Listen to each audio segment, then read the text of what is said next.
只因被狗舔了一口，就永遠失去四肢；被貓咪舔了一下，竟險些葬送生命。那些看似溫馨的舉動，背後卻暗藏着巨大的殺機。但凡養過寵物的人都強烈建議你認真看完這個視頻。2019年，國外一女子在被自家寵物狗舔了一口後，次日身體就感到了不適，出現了類似感冒發燒的症狀。起初她並沒有在意，但幾天後病情開始迅速惡化，出現了全身痠痛和昏迷等症狀，這才被送往醫院進行緊急搶救。然而早已為時已晚，她雙手雙腿的膚色都呈現出可怕的黑紫色，出現了明顯壞死的跡象。醫生通過抽血化驗後發現，女子感染了一種名叫全咬二氧化碳是纤维菌的病菌。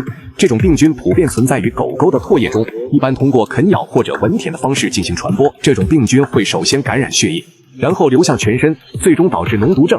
當時他就是因為被狗狗舔到了手上的傷口，才出現了感染。最近为了早點回家剪視頻，特意換了輛車，所以我把舊寶馬放瓜子二手車上賣了，比線下店多賣了20%。瓜子是全國買家拍賣模式，車放瓜子當天就有20多個買家出價，我挑高價賣了，當天到賬，拍賣價就是到手價。想賣車的趕緊去評論區免費估價吧，買車也能上瓜子看看，現在特斯拉9萬9就能買。總之買賣二手車上瓜子就對了。由於錯過了最佳搶救時間，病菌所引發的敗血症已經擴散到了四肢，並出現了嚴重壞死。如果不及時鋸掉，病菌就會迅速蔓延到身體的其他部位，出現生命危險。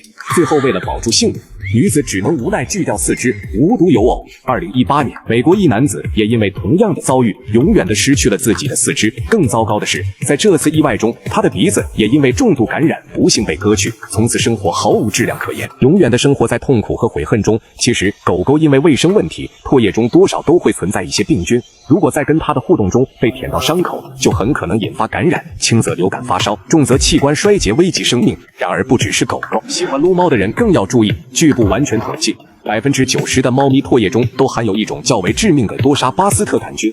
2012年，澳大利亞的一位85歲老人就是被自家貓咪舔了一下傷口，次日就開始重度昏迷，繼而出現敗血症、全身器官衰竭等一系列問題。不幸的是，這位老人最終沒能幸免於難，在昏迷2周後不幸離世，死因就是被貓舔舐傷口後感染了貓咪唾液中的這種致命病菌。現實中這些觸目驚心的案例時刻都在告誡我們，和貓狗親密接觸具有一定的風險。但有人可能會跳出來說，我經常被貓狗舔也沒事，其實這是因為你自身強大的免疫系統將它們拒之門外。